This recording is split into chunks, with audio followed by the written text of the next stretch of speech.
Namo tassa bhagavato arahato samma sambuddhassa. Namo tassa bhagavato arahato samma sambuddhassa. Namo tassa bhagavato arahato samma sambuddhassa. Buddhang dhammang sanghang namasami. You hit those notes beautifully. Jean sings in a choir, as does Garfield.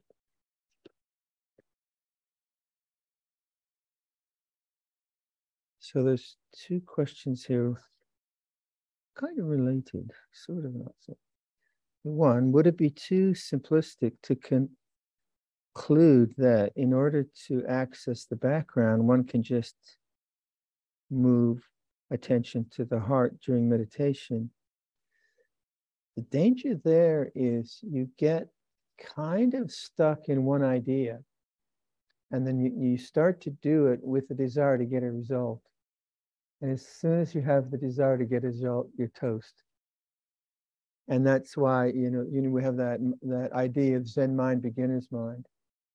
So although, that's a interesting way to consider it,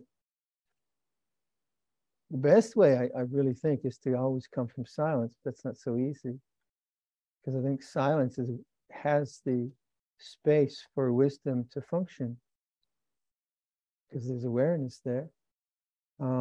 So not that this is a kind of a wrong statement anyway, but I'd be very wary of taking a position. This is what happens with techniques. You have this idea, this technique, and then it becomes it doesn't have the life of awakeness, which kind of leads to the second question. I have felt stuck for months now, as I seldom go deeper in my meditation. I follow the breath, but feel that I am somehow holding myself back from relaxing and fully experiencing insight, even on a retreat. 45 minutes to 1.5 hours is needed daily to maintain my practice, but I want to return to how my practice was fulfilling. So you can see how, okay, you have the feeling of stuckness is a perception. It's an object. It's a very subtle object. It's not the same as a toothache. Toothache is an object in awareness. Toothache is easy to see. It has pretty defined parameters. But the feeling of stuckness is very vague, very, very vague indeed. And we would call it a kind of moha type mind state, delusion type mind state. And to actually to go to the perception of stuckness, not to the thinking that stuckness, whatever that might be, would trigger, but actually to the very, very perception, stuckness is like this. This is what you always try to do. And then you have the problem of the definition of depth, right? So there's this other perception of depth, whatever that is, and that's held by memory. So obviously one has meditations which do feel profound, and they're not wrong, but then that, you see quite clearly that it sets up this conflict between the memory of depth and the present experience of stuckness, and the searching for the depth and the frustration with the stuckness. And how you can see how the Four Noble Truths are operating there. There is suffering, there's discontent, there is a sense of lack, and that sense of lack has to be made conscious. And so you have to make conscious the feeling of stuckness, but it's so gray, it's almost nothing. But that's what we have to do. And then just to hold that, to go right to, okay, what is stuckness? Hold your attention there. And if the attention is diligent in that way, I would say, then also it should become apparent from the silence of attention that the stuckness is also related to the desire to have the experience of depth. I think that would be seen in the way the mind is working. Now, the very nature of stuckness is that it's impermanent. It's anicca. It can't be permanent. What makes it seem permanent is some memory of another kind of experience. So by using the Four Noble Truths and really making conscious the feeling of stuckness, then there should be a sense of wanting to get rid of or wanting to get something else. Once you can make that conscious, wanting what the wanting is, and it, again, this is much different than wanting to get rid of your toothache. Much more difficult, and I think every meditator gets to this kind of a situation, or every meditation. No, we can see how it could be quite common. So the purity of attention again around that perception, because it is a perception, it's there. Okay, so what is it? What does it actually feel like? And then that should lead to some sense of what this lack is, or the tension of it. And if that's made conscious as an object, that should fall away. And then, the possibility of clarity. But by me saying clarity right away, that sets up a desire for clarity, right? I mean, anything I say, you're told, right? So let's say when I suggest exercises, make conscious sound, what I'm doing there is not just about sound, but it's the very skill of making conscious the way things are around one sense base. And those exercises I kind of encouraged usually around sound and bodily feeling, are exercises hopefully that give you the intuition then to make conscious the feeling of stuckness. So like if I say to you now, make conscious sound, or let sound be conscious, whatever you want to say it. You have to be very silent and attentive, but not looking for any sound. Sound is just sound, right? And then just a feeling of, so when, like, let's say, when we do the meditation on the face, and I say, make conscious your ears. Your ears aren't the kind of most vibrant part of probably your knees are the most vibrant part of your mind. Us oldies, right? So, there'll be kind of nothing there, or maybe, but you're not looking for anything really. You're just making conscious ears. And there's the sound. Okay, and then hopefully that translates into that same attitude towards the feeling of stuckness.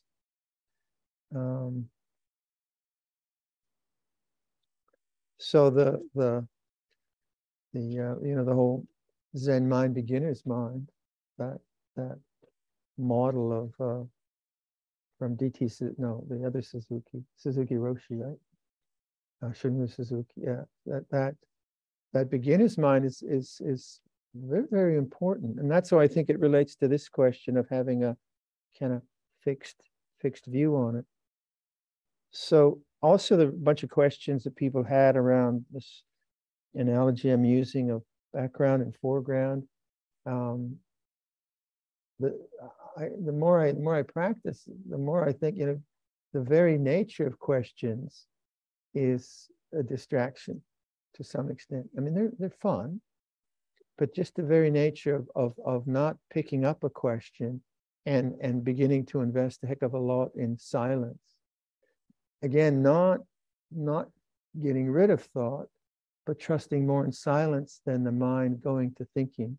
And so we can create really clever questions, and they can be interesting, but it's still a kind of restlessness of the mind. The mind, basically the thinking mind wanting to do something.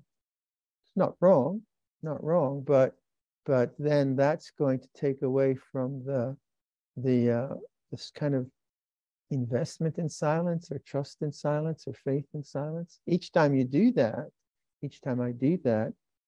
there's a kind of restlessness involved in that, because one's going into the foreground and playing around, not in a wrong way or a bad way, and not the questions are wrong,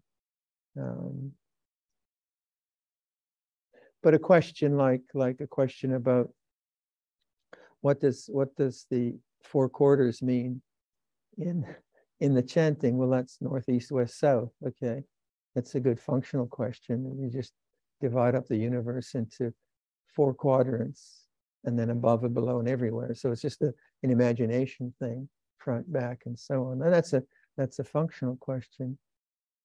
But I really think that probably all of us are intellectuals, in the sense that our intellects are really, really honed. Critical factors are very, very strong.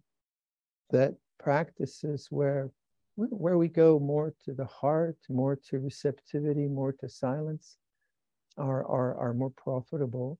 And then to just see the thinking mind as an object and say, no need to go there. Hence, I don't have many questions. Which that means I don't know what to say tonight. Does anybody have questions?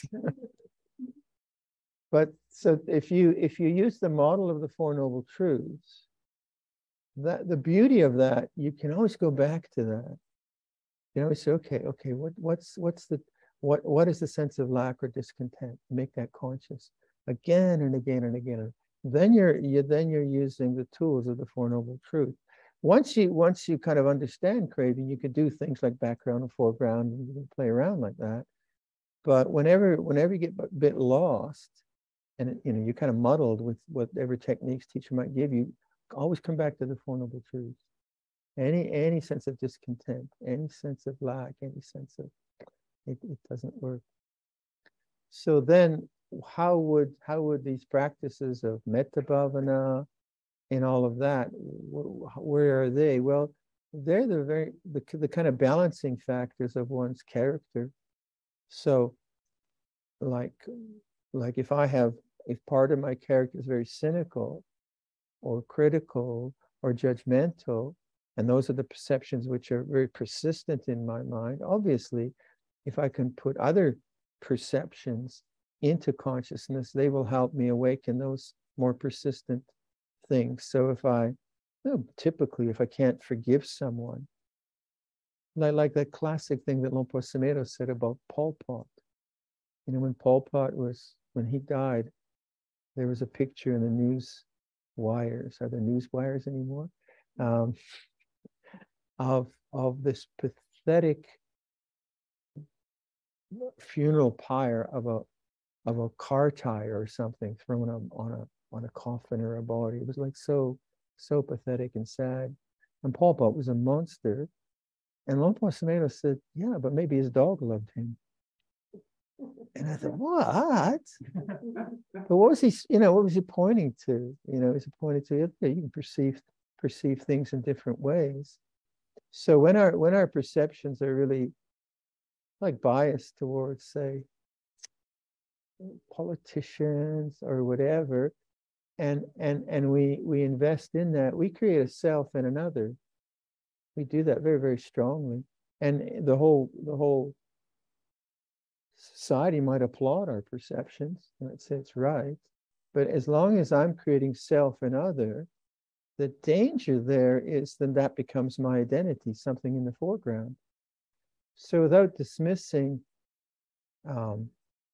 protest against cruelty and so on and so forth, what we don't want to create is an identity around that, a sense of self around that. And that's hard to do. So something like, say, self-righteousness is very powerful and very destructive. And as Luang Por would say, it's true, but it's not right. It's right, but it's not true. So like position taking and attaching to views and opinions and being outraged and that they have a lot of energy, they have a lot of vitality, but one's very stuck in the foreground, very stuck in the foreground, which doesn't, and then people say, well, you're just a kind of vacuous monk. Vacuum, sort of, you just don't do anything, but you can have opinions. You can say that's wrong, that's not right. But the sense of self that gets created in that, the sense of identity, I am this person with these. And that's, of course, seen when someone has a different identity, a different perception, which we saw a lot in the vaccine debates, or a lot in, I suppose, left-right kind of politics, where we disagree very, very strongly with something, but it's more than a disagreement. It's like, this person can't be human. They must be subhuman to think that way. And very, very strong kind of stuff that we can get into. So without becoming wishy-washy and without becoming like really lost in that, how is the sense of self created? And then that perception that I am, like someone said to me that I should be guilty for the pain of the indigenous people. I said, what? I mean, I've lived a pure life. And they laid some kind of chip on me. Well, not really. Am I really guilty? And so you can get all kinds of self-identities like that. I'm reading a book by an indigenous author, which is fabulous. It's actually very funny and very beautiful. But any self-identity that we take on in those ways is still a self-identity. Being a monk, or being a woman, or being old, like say old age is not an identity, it's an experience. Right? But my identity is not experience. And that's beautiful with old age, because old age is, like my mom says, it's not for sissies. And it's not going to get better. And I'm glad these guys are around to help me out. I'm really lucky. They're great. And like just things like that, like your memory failing, or I just can't remember people's names. And then I can't even remember I've seen them before. It's so embarrassing sometimes. And then the mind wants to create, no, not knowing feels like this. Or embarrassment feels like this. So your refuge is always this beautiful knowing within the limitations of your particular human experience. So an identity, say, of I have been someone who has had deep insights. I am someone who had a really good practice, then creates the problem of time and the problem of me being now inadequate in time. But the word I use a lot is the akalika dhamma, timeless, not a matter of time. So you can see, as soon as I set up a sense of self in time and history and where I'm going in my practice, that's already got to be wrong. It can't be right, because the amata dhamma, or the timeless, or the deathless, or the uncreated, has to be here and now. And that's a really good indicator of how we're practicing. If I'm practicing, and these things are subtle, they sneak up on you. like I'm practicing to get something because historically I got that, I'm already off the path because I'm caught in time. I'm trying to get somewhere. So these feelings of like not getting anywhere, not attaining anything, being useless in meditation or hopeless or something like that, they're this perceptions, just perceptions. They are perceptions of self. And if you have that kind of background, foreground ability to see that, oh, this is a feeling of discontent, always the same kind of approach to it. And then the feeling of hopelessness or patheticness or whatever it is like this, then you're with the deathless, with the uncreated, because awareness is not created, you know, whereas the sense of the perception that I am someone who has had some experience and is not getting something, that's something that's created in thought and perception and all the rest of it. And that's the problem. That's the very, very problem. On a conventional level, we have to create identities. We need identities and passports and responsibilities and all the rest of it. And that's the conventional realm we live in. But any sense of I have or ownership or I should, these are perceptions to be known. And that's why the teaching on the transcendent level breaks down our experience from the storyline to this is just a perception. This is just a concept. This is just a feeling. It arises and ceases. It's not who you are. So with this person, the challenge then is to get to that. And this is why we talk about anatta. When we talk about anatta, what we're talking about actually is dependent origination or causality. There's a causality there. The reason there is a feeling of stuckness is because there was a feeling of depth. And the feeling of depth was one way you can explain this. The feeling of depth was pleasant, and it had a sense of maybe confidence and accomplishment, these kinds of feelings. And that feeling, that very feeling, is anicca dukkha anatta. It depends. It depends on other factors. So when that feeling falls away, and it can't be permanent, you cannot always feel permanently confident, because confidence itself is not silent. It's a feeling. So when it ceases, and it has to cease, then self-identity makes it a problem and doesn't like its opposite. That's why inspiration is such a tricky one. You can be really, really inspired. Yeah, I really got the Dhamma. I mean, I'm on a roll. I mean, you should have seen my meditation last night. I was just sparkling. You know, okay. And 2 weeks later, why are you in hell? And I think we've had those cycles, right? And that's because even like that's why we say just let it all go. And you know, like the ideas of beginner's mind are very, very wise. Now, feelings of inspiration or powerful insights and all of that, they're a part of our experience, but the uprising of emotional feeling and so on, if it's changing, don't attach to it. Like if it begins, it ends. Let it die and come back to that which is not born and does not die. And that's the question I constantly sort of place to myself is, if it begins, it ends. Okay, and what doesn't begin and what doesn't end? And that always brings me back to silence. I enjoy inspiration. You know, I like to feel like I'm getting somewhere. I don't know about you. It's a great feeling. And I wouldn't be human if it wasn't a great feeling.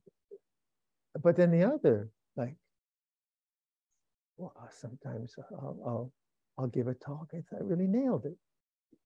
And then I'll kind of say, how was that? I say, I didn't understand a thing you said. And then I'll feel deflated. Then I'll give a talk and go, that was that basket case. I was terrible. Bhante, best talk I've ever heard. I don't know. And these are just self-identities, aren't they? You know, being the speaker, being the monk, and all that. But what is not a self-identity is awareness itself. And awareness has no identity. It just is. Awareness has no color. It has no taste. It has no sound. It has no volume. It has no largeness, smallness. Has no gender. Has no age. It is. That's why. That's why you could say it's a refuge. So these kinds of, and we all face these things. I think Luang Samito called it. It's from Passage to India. Inferiority, in the realm of the morbidio inferiori. Does that sound? Anyway, you used to call that the kind of doldrums of practice where you know there's no wind in your sail, and it's hot, and it's all not working. Oh, it's terrible. If you want to meditate, meditate. If you don't want to meditate, meditate. If your meditation makes you peaceful, accept it. If you don't meditate, if your meditation doesn't make you peaceful, that the more I heard that early on from Ajahn Chah, the more profound that is. Because if our meditation is simply like when we're on a roll, I'll meditate today because I feel like meditating. Oh, I don't feel like meditating today. I'm a bit bored. There's not going to be much strength in that. It's like being a parent saying, well, I don't feel like being a parent today. I think tomorrow will be better. what kind of children are we going to have? So in the same way, that the knowing can know a feeling of getting nowhere. And the knowing can know a feeling of, oh, I'm really getting somewhere. And you see, you emphasize the knowing, rather than the objective experience. Then you can understand that's an inclination towards a transcendent. Whereas if it's just about a good experience or a meditative experience, and you quantify or qualify your meditation, that was a good meditation, that was a bad meditation, then you're already setting yourself up for suffering. Or all you can say is, during this meditation, I felt lousy. And during that meditation, I felt great. But the awareness didn't change. And that's what you keep emphasizing. That's my take on the background. Keep emphasizing that. Because that's the only thing that could possibly be the gateway to the unconditioned. Everything else is conditioned. So the teachings around anicca, dukkha, anatta or dependent origination, all that, it basically say that's not where it's at if you're interested in transcendence. That's where it's at if you're interested in comfort, yeah. Or if you're interested in success, yeah. If you want to build a meditation hall, yeah, that's where it's at, the worldly dharmas. You do your best, you get your best Douglas fir in, you get an architect, get some friends, and so on, and you create something. That's great, that's the worldly level. But transcendence, that's not where it's at. It's at non-grasping. So that the kind of constant question, what is it that doesn't begin and doesn't end? What is that? And because it's the timeless Dharma, it always has to be here and now. It can't be there and tomorrow. So when your mind starts to reach towards trying to get something in meditation, then you realize, oh, that's Kali. You know Kali? Huh? That's Kali, that's death. Time is death. And you start, no, it's not about that. The body is definitely Kaliko Dhamma and the rest of it. But what is not akaliko? So you know the image of Kali from Hindu mythology, or it's pretty fearsome thing. And then the transcendence is akalika Dhamma. That's where that comes from. And that's the indicator, say, to this question is like, you can see you have a perception, I'm not getting anywhere. And then you try by doing anapanasati or doing any technique, you try to get somewhere. It's already all, can't be. And those are the perceptions which become more and more, I think, acute as you practice and get better and better at it. I've run out of steam. Anyone have any questions around that? Or But I just said you can't question, didn't I? Something made it hard for you. Did you have one, Tarek, or? Yeah, please.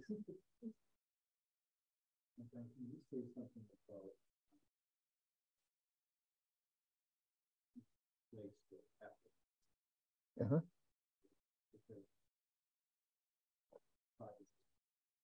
Right. Okay, so yeah.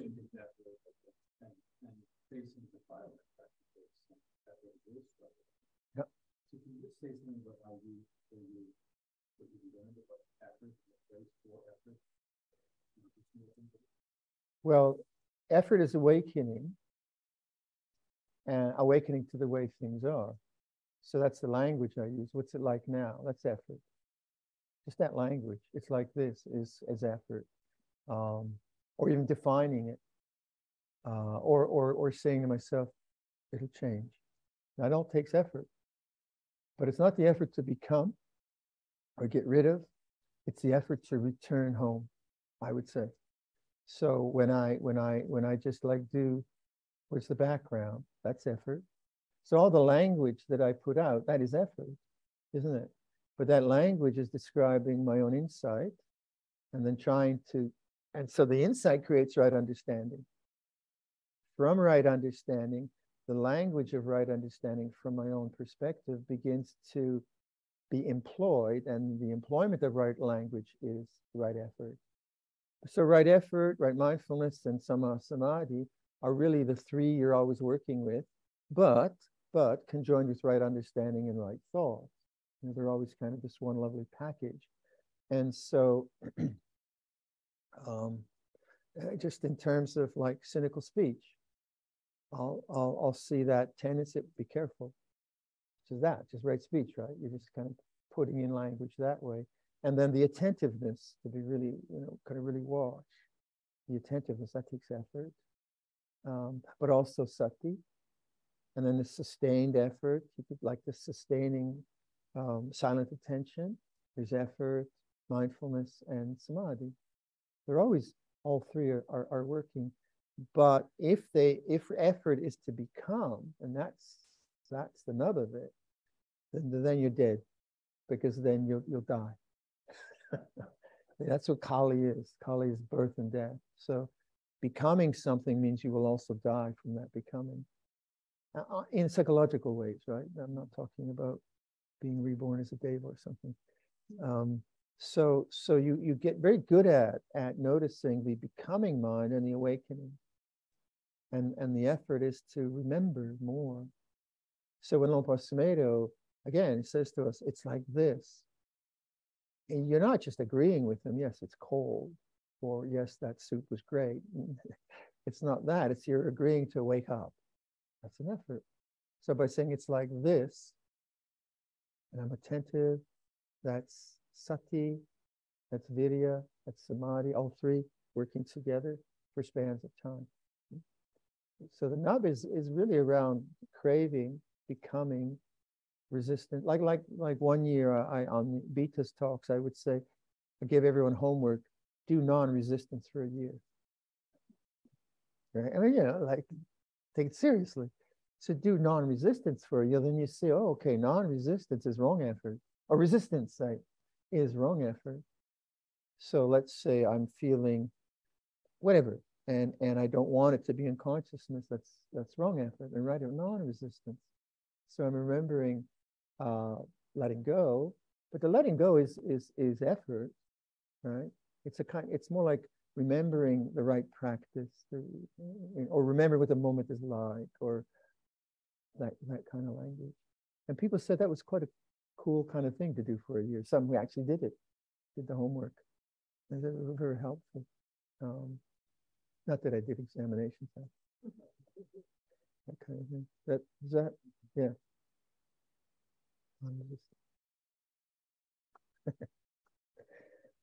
Want to meditate. Yeah. The advantage we have in a monastery is that we have a forum where we all, except for me, come to the morning meetings, come to the evening meetings. So the whole structure is supporting this constant reflective possibility, a need if we're serious about this work. So, like those first years at Wat Nana Chat or Wat Bapong, the bell goes at 3. You're talking what time that takes place. 4 o'clock. How many days did I want to meditate? Mosquitoes might be biting, or it's hot, or it's cold, or whatever. But the kind of sense of duty and honor to just do it was very powerful training. If you want to meditate, meditate. If you don't want to meditate, and that's why we sign up for this monk thing. So in lay life, you don't have those structures, but I think you kind of see the value of it. You see how valuable that is. So these retreats are very important. Okay, shall we finish?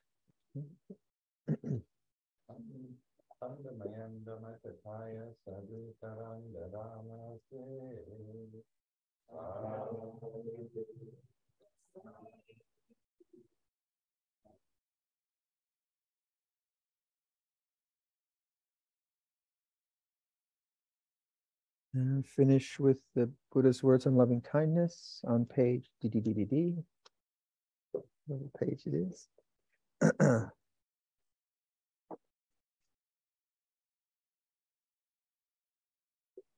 Okay.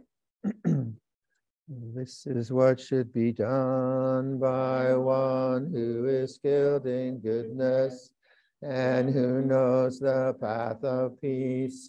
Let them be able and upright, straightforward and gentle in speech, humble and not conceited, contented and easily satisfied, unburdened with duties, and frugal in their ways, peaceful and calm and wise and skillful, not proud and demanding in nature. Let them not do the slightest thing that the wise would later reprove, wishing in gladness and in safety. May all beings be at ease, whatever living beings there may be, whether they are weak or strong, omitting none, the great or the mighty, medium, short or small, the seen and the unseen, those living near and far away, those born and to be born. May all beings be at ease. Let none deceive another or despise any being in any state.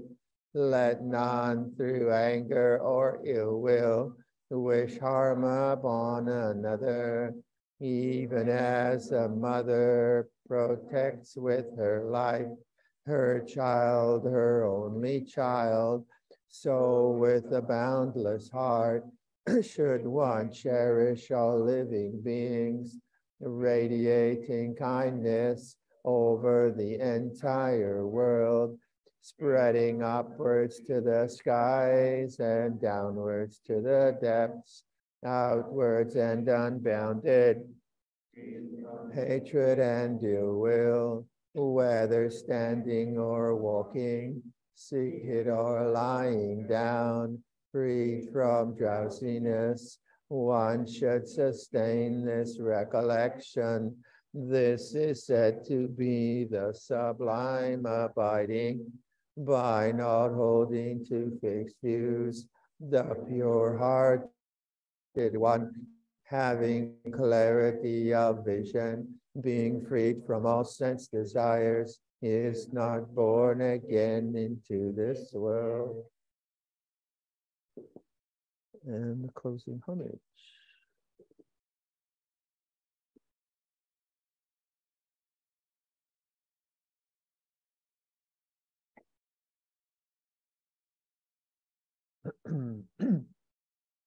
Arahang Samma Sambuddho Bhagava Bhutang Bhagavantang Abhivademi Svakato Bhagavata Dhammo Dhammang namasami. Supatipanno bhagavato sāvaka saṅkho sāṅkhaṃ namami.